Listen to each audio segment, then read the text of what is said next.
πάνω σε δύο κλίμακες, τη Χιτζάζ και τη Χιτζασκάρ. Η Χιτζάζ από ρε είναι η εξής.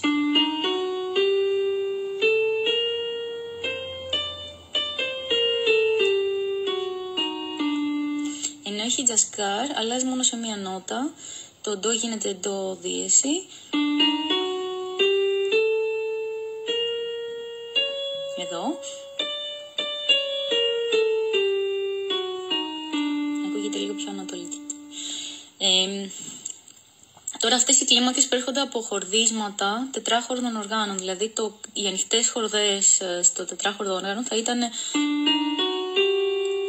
Και μετά έχεις άλλο ένα τετράχορδο ή πεντάχορδο και πάει... Αν είναι πεντάχορδο, αν είναι τετράχορδο πάει... Αυτό. Τώρα το τραγούδι στην εισαγωγή είναι Χιτζάζ, μετά πάει Χιτζασκάρ και λέει αυτά που λες εγώ τα κουβέρεσαι, ή αναλλακτικά αυτά που λες εγώ τα κουβέρεσαι,